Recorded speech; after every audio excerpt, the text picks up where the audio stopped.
All right. Hi, everyone. So my name is Clément Verna. I'm an engineering manager at Red Hat, working with the CoreOS team. But today, I'm going to tell you a story about time zone and teams, and in particular, focusing on what are some of the different costs of having teams spread across many time zones. Before starting, like every good story, we need a good disclaimer. Any characters or entities in that presentation are fictitious. And if you find like some resemblance or anything, it's purely coincidental. So let's start with the chapter 1. Let's meet the team. So our story starts with a team that grew organically out of a successful open source project. The vision was simple. We want to hire the best people wherever they are. And by hiring those passionate people, either from the community or around the world, we are really, the result of that team was a very diverse, highly talented, and largely distributed team. On paper, it was perfect. A global team, built on merit, built on passion. But today, we are going to talk and look at maybe some of the hidden cost that comes with such a team. Let's meet our characters. So we have Anika. She's based in India. She's the newest team member. She just joined like a few months ago. She's a junior engineer, and she's really super eager to get going, to start to learn and to contribute. But at the same time, she's a bit lost. It's quite intimidating to get into like that team. And it feels like other engineers in her team like really knows what to do. They kind of like have that autonomy and that decision making into like which task they are going to work. And for her, it's a bit like she doesn't really know yet. She doesn't have like that good relationship yet with all her colleagues. And it's hard. Like it's hard to figure out what's important. It's hard also to not get stuck, to ask questions, and so on. She often gets some tasks, but they are quite vague. They are not very well defined, and it requires her to wait for our other team members to get some clarification, ask questions, and so on. Then we have Leo. Leo is based in France. He's a mid-level engineer, and he's been in the team for a couple of years now. He's starting to be at a point in his career where he's ready to step up, take more responsibilities, and also lead some initiatives. However, he struggles because he feels that his voice is not always heard in the team. And why is that? Is that because often like the meetings that matters happen late in his evening. He also has a young kid, as you can see. And it's not easy to balance like young kids, like late evening meetings. It often doesn't work for him. Then finally, we have Sarah. Sarah is based in the US. She's a senior engineer, and she's really like a pro. Like she's a rock star. She's been in the team for 8+ years. And often when you talked about other people, they describe her as like, she knows everything about everything.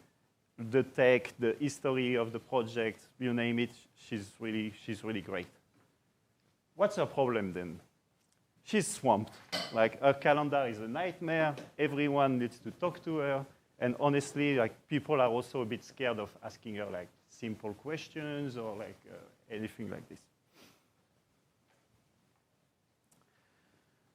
So we have this diverse, really talented team that is ready to tackle a lot of challenges. On paper, as I said before, it looks really good.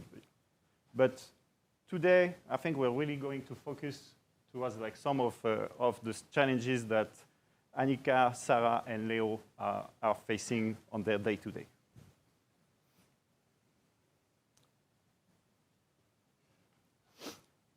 So let's go with Anika. It's 10:30 at night in India, and she's in front of her laptop at her desk, and she's stuck. She's been waiting all day. She's been waiting all day for Sarah to join online, to wake up. because she needs to talk to her. She's really stuck on her task, and she doesn't really understand how to proceed. And since she joined the team, this has become her new normal. She's having a full day of work, and often she has like a night shift to be able to talk with Sarah or other engineers in other time zones. And often it's just a 5-minute chat. She gets unblocked. And, like it's 10:30, she has that 5-minute chat. 11 p.m., she gets ready to go to bed. But as she goes to bed and goes to sleep, she really just can't disconnect, and she can't stop thinking about the problem. Like, she will think about it all night, like, oh, yeah, I need to do this. Sarah told me how to do that, and so on. And so really, like, the cost of that 5-minute conversation at 10:30 is not just 5 minutes. It just continues during all the night and so on, and you have like this mental load growing up for her. What about Leo? So in the team, there is a huge design meeting happening, but it's 7 p.m. in France, and Leo, who's got some really good ideas and has been familiar with the challenge, cannot join. He needs to put his kid to bed, and he has like his family duty. The team meeting happens, a big decision is taken, and Leo, after the fact, reads about it and spots a major flaw in the decision. But at the same time, who is he to challenge like the decision that was made by other team members that are more senior, that have been in the team for longer, and he doesn't really feel like he has the credibility or the authority to speak up. The decision is taken, the team moves on, and after a few months, some issue starts to appear because of like that flaw that Leo spotted. And Leo feels like, his voice was not heard, or he didn't really have the opportunity nobody asked him his opinion.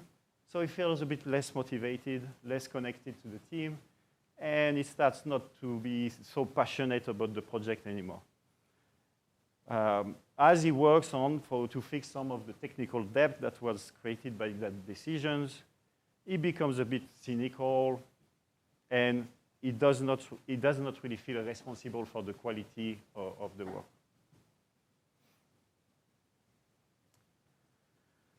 What about Sarah? As I said before, she's the rock star. But in reality, for the team, she's really the bottleneck.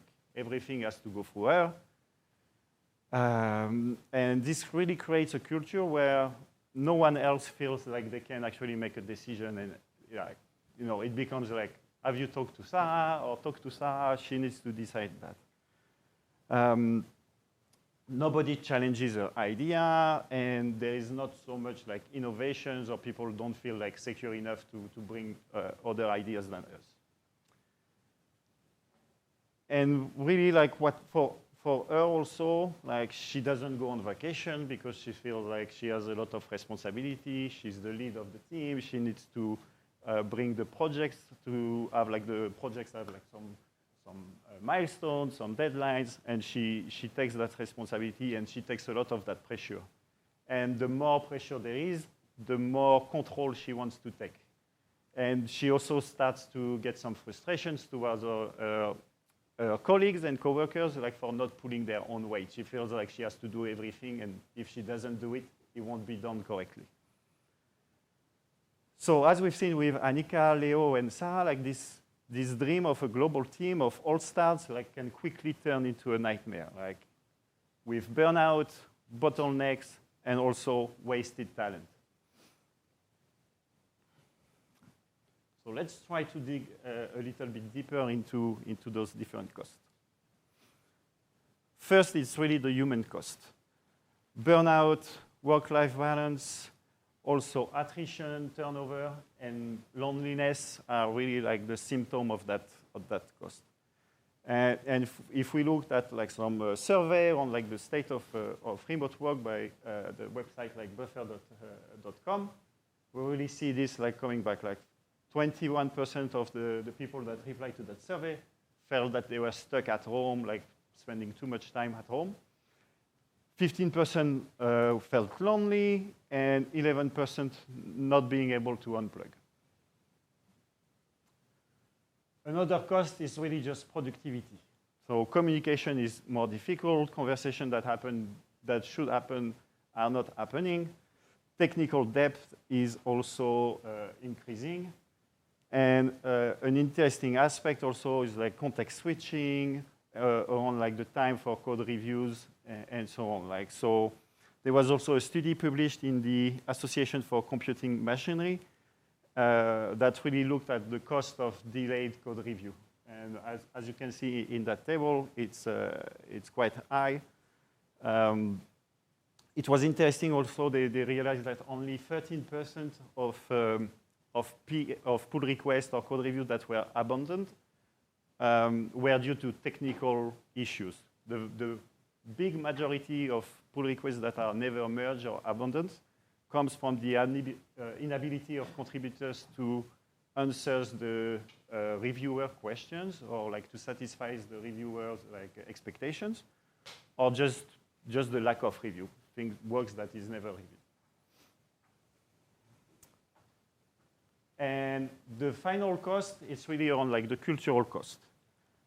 How within the team or the community or the project you build that culture of trust, cohesion, that psychological safety to challenge ideas or to bring new ideas.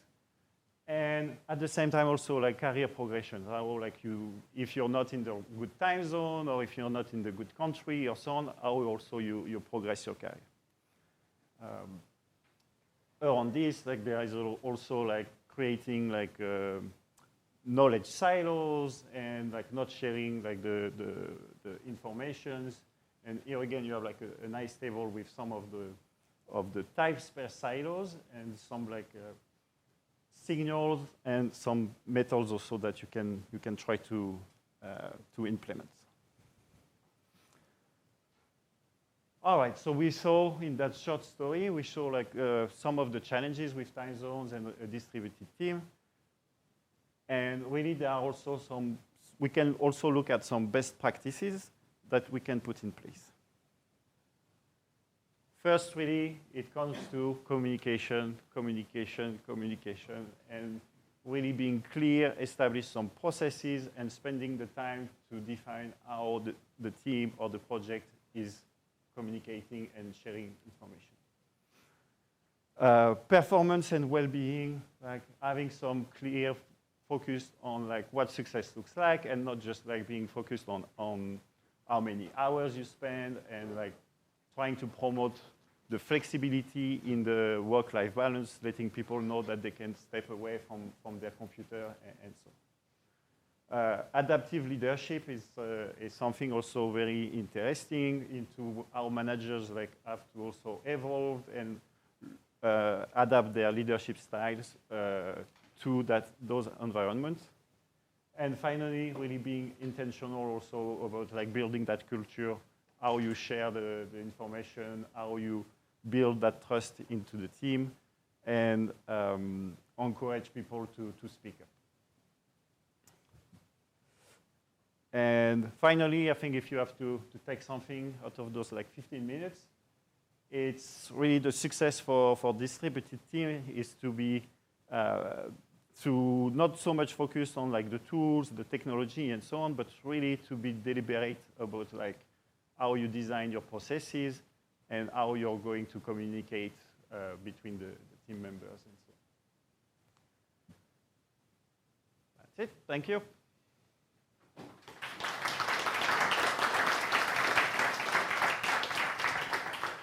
And we might have time for one or two questions if there are.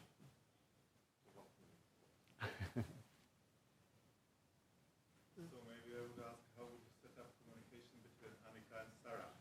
Yeah, so the question was how to you get Annika to have a good communication with Sarah. I think ideally you try to have Annika to rely less on Sarah, so it removes some of like the load for Sarah, and you have Annika to to have maybe a mentor or buddy in a time zone that is closer to her. So that's what I would try. It's not always possible, but yeah. To follow on, I think you had one of your sentences saying, cultivate a documentation. I think that would be good. Yeah. Yeah, so the comment was also like documentation can play a big role in making sure there is good documentation for that. Yep. How you can combine Leo, because it seems to be exactly in the middle of the two time zones, and that would be. Yes, so for Leo, which was like in the middle, like in Europe, in the middle of two time zones, like how can you also help him and how you can like get him more integrated.